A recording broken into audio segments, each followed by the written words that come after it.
Picture this. You're a military commander in 1943. Your enemy has better equipment, more resources, and momentum on their side. Every conventional strategy you try fails. Your soldiers are dying. Your country is losing. And then someone walks into your office with an idea so bizarre, so unconventional that your first instinct is to laugh them out of the room.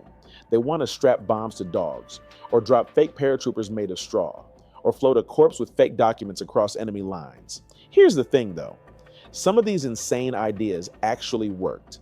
And the question we need to ask isn't just what these tactics were, but why desperate people throughout history keep arriving at the same conclusion, that when everything conventional fails, the only path forward is through the absurd. Today, we're going deep into the psychology of desperate innovation during World War II.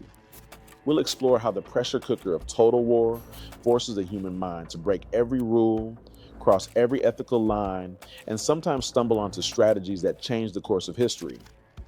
This isn't just about military tactics. It's about what happens to human creativity, morality, and decision-making when survival is the only thing that matters. Let's start with a fundamental question. What exactly is desperation doing to the human brain that makes impossible ideas suddenly seem reasonable? There's actually fascinating neuroscience behind this. When we're under extreme stress, our prefrontal cortex, the part of our brain responsible for rational thought and long-term planning, actually becomes less active. Meanwhile, our amygdala, the fear center, goes into overdrive.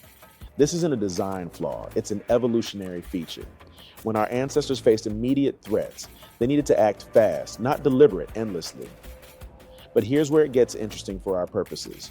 This neurological shift doesn't just make us react faster. It fundamentally changes what ideas we're willing to consider. The mental barriers that normally keep us locked into conventional thinking, those internal voices that say, that's crazy, or that would never work, those barriers start to crumble. Suddenly, the impossible doesn't seem quite so impossible anymore. During World War II, entire nations were in this state of collective desperation. And I want to emphasize something crucial here. This wasn't just about military strategists brainstorming in comfortable offices. These were decisions being made while cities burned, while casualty reports piled up, while the very existence of nations hung in the balance. The Soviets watching German tanks roll across their homeland, the British standing alone against Nazi occupation, the Americans processing Pearl Harbor, the Japanese facing inevitable defeat as the war turned against them. Every one of these scenarios created the perfect conditions for desperate innovation. Now, there's a pattern we see emerge across all these desperate innovations, and I think it reveals something profound about human problem solving under pressure. When conventional solutions fail, people don't just randomly try anything. They follow a specific psychological path. First, they identify the core constraint that's defeating them. Maybe it's not enough soldiers, not enough equipment, not enough intelligence about enemy plans. Second, they look at what resources they do have, even if those resources seem completely unsuited to warfare. Dogs, bats, corpses, fabric, and wood. Third, and this is the crucial step, they ask themselves a question that would seem absurd in peacetime. What if we broke every rule about how this resource should be used? Let me give you a concrete example that illustrates this psychological progression. The Soviet Union in 1941 was facing an existential crisis. German panzers were cutting through Red Army defenses like they weren't even there. Traditional anti-tank weapons were in desperately short supply. Soviet tank production couldn't keep pace with losses. This is the constraint. Now, what did the Soviets have in abundance? Dogs. Millions of dogs. In peacetime, the idea of weaponizing dogs would be immediately rejected. That violates our emotional bonds with animals. It seems cruel, impractical, absurd. But in the pressure cooker of desperation, with German tanks advancing on Moscow, suddenly that mental barrier dissolves. Suddenly someone asks, what if we trained dogs to run under tanks with explosives strapped to them? Before we go further into specific examples, I want to address something that might be making you uncomfortable right now. And it should make you uncomfortable. Because we're about to discuss tactics that involve sacrificing animals, deceiving enemies with corpses, and risking soldiers' lives on experimental weapons that had never been tested in real combat. There's a dark side to desperate innovation, and we can't ignore it just because some of these tactics technically worked. The question of whether something can be done is very different from whether it should be done. And World War II gave us countless examples of that distinction being obliterated under pressure. But here's what makes this topic so compelling and so relevant, even 80 years later. We're still making these same choices today. Maybe not with dogs and bats, but the fundamental psychology hasn't changed. When tech companies face existential competition, they cut corners on safety testing. When nations face security threats, they expand surveillance in ways that would horrify their citizens in peacetime. When individuals face personal crises, they make decisions they never thought they'd make. The mechanisms of desperate innovation that we're about to explore aren't just historical curiosities. They're windows into human nature that remain as relevant now as they were in the 1940s. Now let's dive into our first major case study, and it perfectly illustrates how desperation transforms our relationship with truth itself. I'm talking about the elaborate deceptions of World War II, and specifically, how military planners discovered that sometimes the most powerful weapon isn't steel or explosives, but carefully constructed lies. Consider the situation the Allies faced in early 1943. They had finally gained the upper hand in North Africa, and everyone knew the next logical step was invading Europe through the Mediterranean. Sicily was the obvious target, too obvious. The Germans knew it, the Italians knew it, and the Allies knew that they knew. This created a fascinating strategic paradox. How do you hide an invasion when the target is obvious to everyone? The answer came from a place of creative desperation that tells us something profound about human psychology. When you can't hide the truth, the only option is to make lies more believable than reality. This is where Operation Mincemeat enters our story, and I want to focus not on the details you might already know, but on what this operation reveals about decision-making under pressure. Someone in British intelligence had to walk into a meeting and seriously propose using a corpse as a messenger. Think about that for a moment. Think about the institutional barriers that normally prevent such ideas from even being spoken aloud.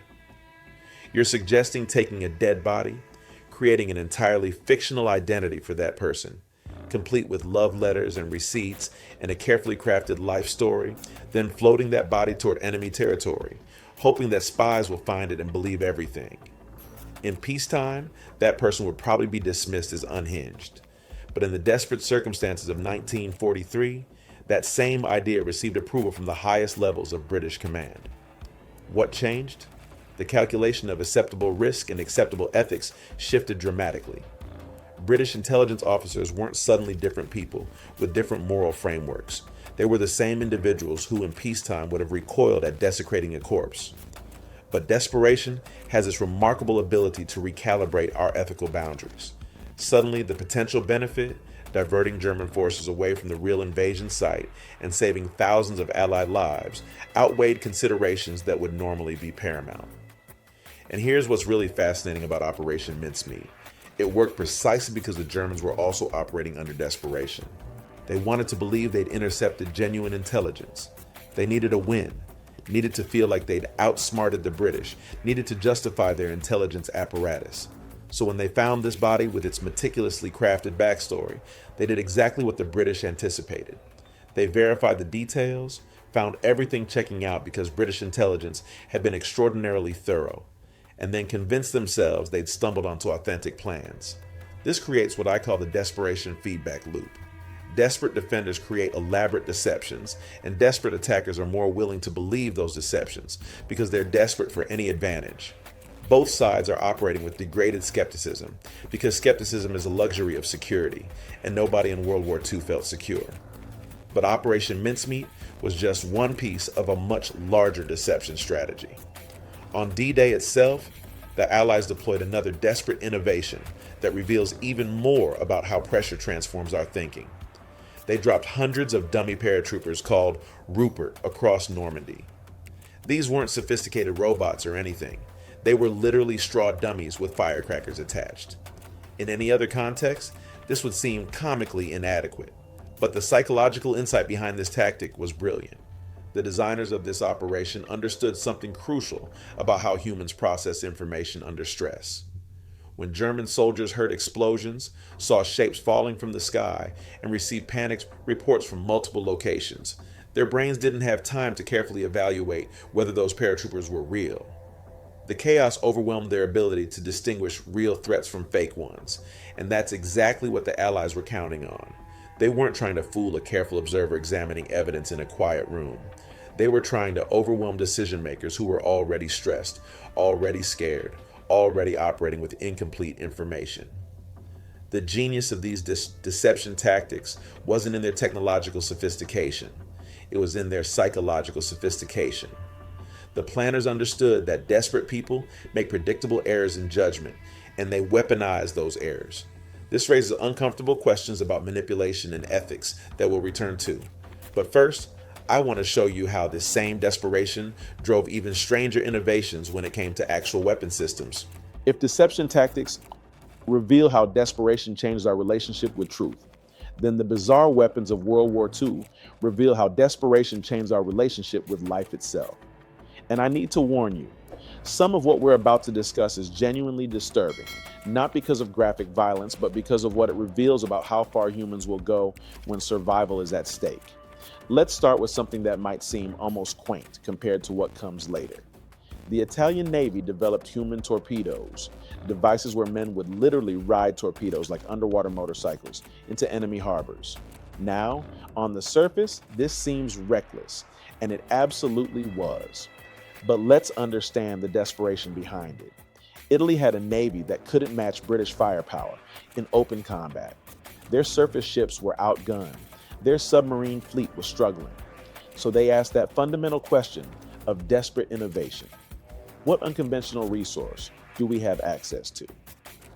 The answer was human courage, specifically the willingness of Italian frogmen to undertake extraordinarily dangerous missions with primitive equipment.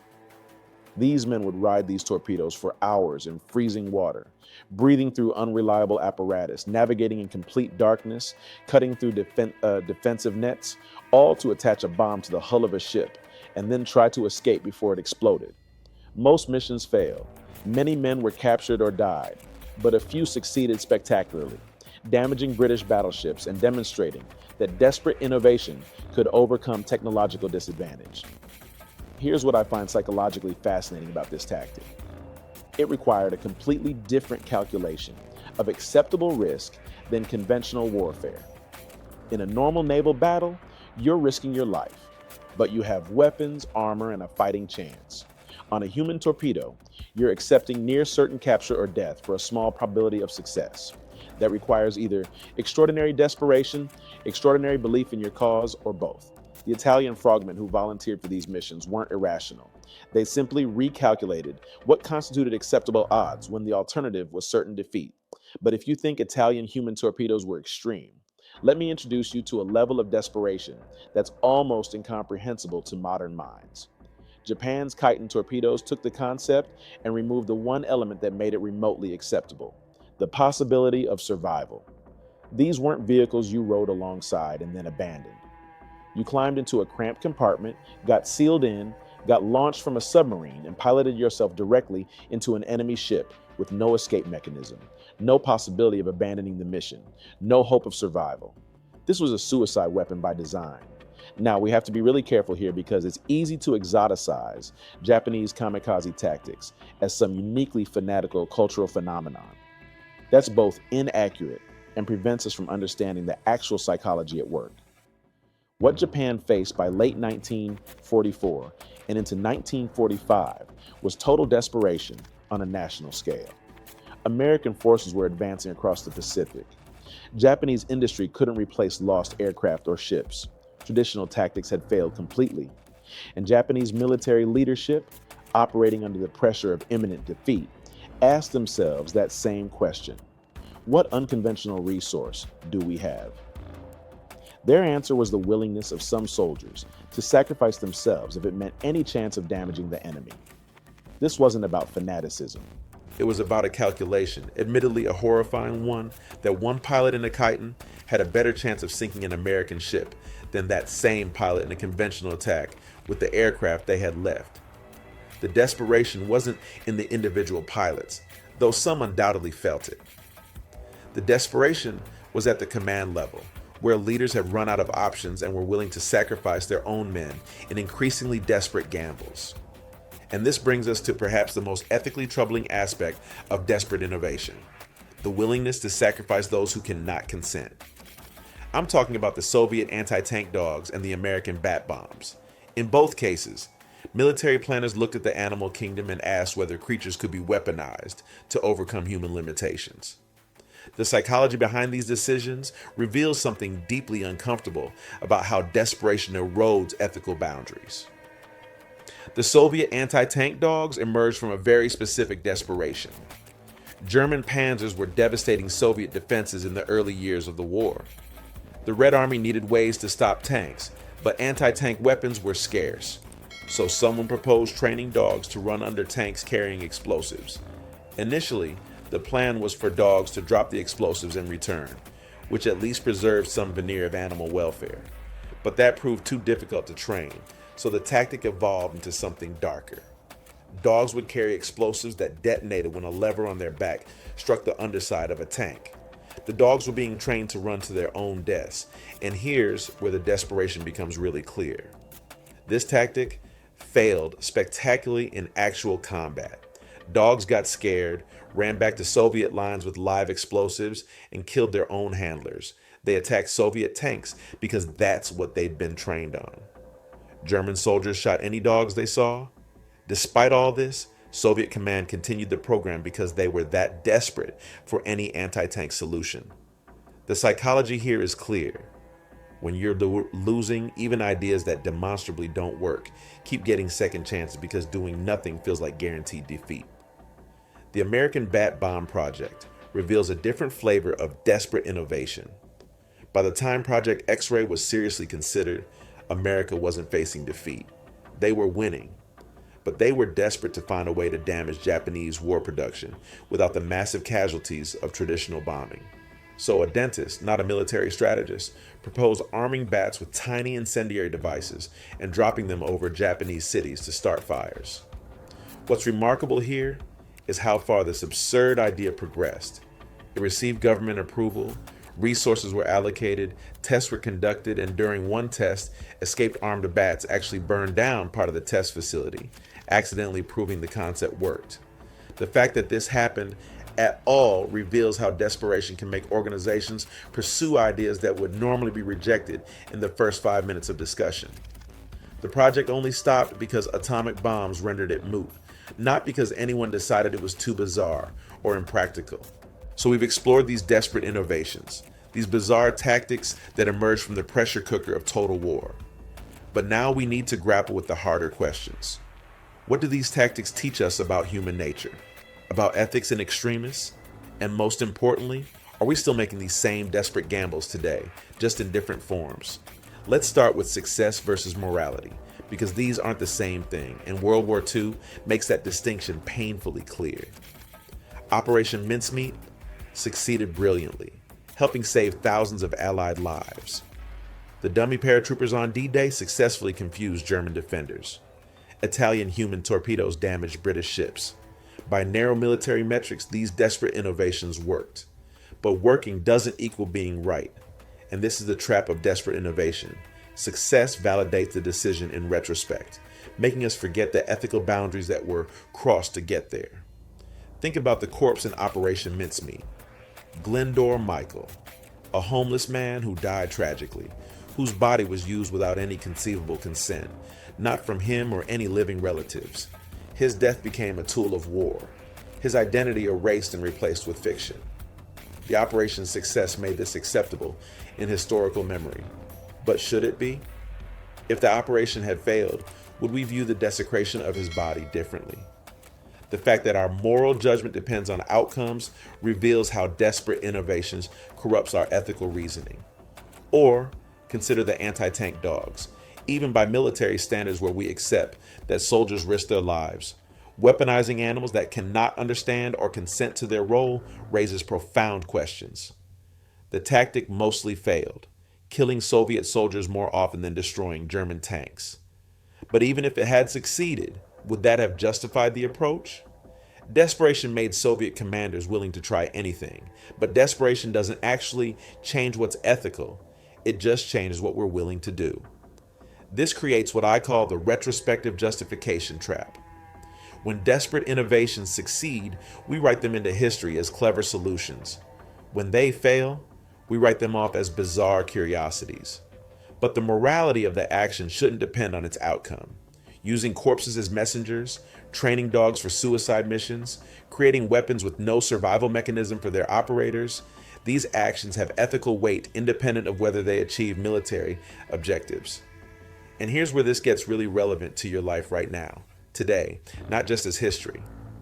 The psychology of desperate innovation hasn't gone anywhere. We see it constantly in modern contexts. Tech companies facing disruption cut corners on safety. They release products that aren't ready. They prioritize growth over user protection. They push ethical boundaries because they're desperate to survive against competition. The mechanisms are identical to World War II military planners. The constraint is existential threat. The response is abandoning normal precautions. We see it in medicine during pandemics, where the desperate need for treatments leads to rushing trials, lowering standards, accepting risks that would never fly in normal times. We saw this with COVID, where the desperation to return to normalcy made populations accept interventions with incomplete testing. I'm not saying those decisions were wrong. I'm saying they were desperate innovations subject to the same psychological pressures we've been discussing. We see it in politics during crises, where the desperate need for security leads societies to accept surveillance, detention without trial, and limitations on civil liberties that would be rejected in stable times. 9/11 created a permission structure for desperate innovations in intelligence and law enforcement. The war on terror became its own pressure cooker, generating tactics that would have seemed unthinkable years earlier. And we see it at the personal level. When you're facing financial collapse, suddenly fraud seems rational. When you're facing divorce, suddenly hiring private investigators to gather dirt on your spouse seems justified. When you're facing disease, suddenly experimental treatments with dangerous side effects seem worth the risk. The same mental barriers that collapsed for World War II, commanders collapsed for ordinary people under sufficient pressure. So, what do we do with this knowledge? How do we maintain ethical standards when desperation is pushing us toward desperate innovations? I think there are several key insights from our historical examples. First, desperation makes us terrible judges of our own decisions. Soviet commanders couldn't see that anti-tank dogs weren't working because they needed them to work too badly. When you're desperate, you lose the ability to objectively evaluate whether your desperate innovation is actually solving the problem or just making you feel like you're doing something. This means we need outside perspectives. We need people who aren't in the pressure cooker to evaluate our desperate ideas. Second, success doesn't retroactively justify ethical violations. Operation Mincemeat worked, but that doesn't mean using corpses in warfare is suddenly acceptable. We have to maintain the discipline to evaluate our actions based on what we knew at the time and what principles we're willing to live by, not just whether the outcome was favorable. This is incredibly hard when you're desperate, which is exactly why it's so important. Third, desperation reveals our true priorities. When Soviet commanders were willing to sacrifice dogs, when Japanese commanders were willing to sacrifice pilots with no escape mechanism, when American planners were willing to desecrate corpses, they were revealing what mattered most to them in that moment: winning at any cost. And here's the uncomfortable truth. Most of us under sufficient desperation would probably make similar choices. That's not an excuse, it's a warning. We need to establish ethical red lines before desperation hits, because once we're in crisis mode, those lines dissolve. Fourth, and this might be the most important point, desperation makes us overweight novel solutions and underweight conventional improvements. Soviet commanders invested resources in training dogs instead of simply producing more anti-tank guns. American planners pursued bat bombs instead of improving conventional bombing accuracy. The allure of the desperate innovation, precisely because it's novel and unconventional, can distract us from boring solutions that might actually work better. When you're desperate, make sure you're not just chasing the exciting, unconventional option because conventional solutions seem too slow or insufficient. Finally, we need to acknowledge that some desperate innovations, despite their ethical problems, genuinely did save lives. The D-Day deceptions, whatever we think of using corpses or dummy paratroopers, contributed to the success of an invasion that shortened the war and ultimately saved lives by hastening Nazi defeat. This is the agonizing reality of desperate innovation. Sometimes the ethically questionable choice genuinely is the lesser evil. But accepting that reality can't mean we stop questioning these choices or holding ourselves accountable for the boundaries we cross. As we wrap up, I want you to think about your own life, your own moments of desperation, and ask yourself honestly, what desperate innovations have you considered? What ethical lines have you approached when the pressure was on? Because the same psychology that led to dummy paratroopers and corpse messengers and weaponized animals lives in all of us. The question isn't whether you're capable of desperate innovation. Under sufficient pressure, we all are.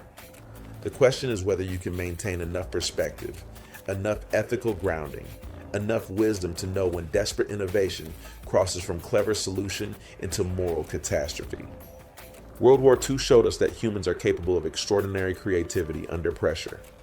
It also showed us that extraordinary creativity without ethical constraints can lead to extraordinary harm. The tactics we've discussed today, bizarre and fascinating as they are, aren't just historical curiosities. They're mirrors reflecting our own capacity for innovation and our own vulnerability to abandoning principles when survival feels threatened. And that's a lesson that remains as relevant today as it was 80 years ago when corpses floated toward Spanish shores and dummy paratroopers fell from dark skies over France. Thanks for watching. If you found value in this video, please hit the like button. It really helps the channel. And if you want to see more, check out this video right here. See you in the next one.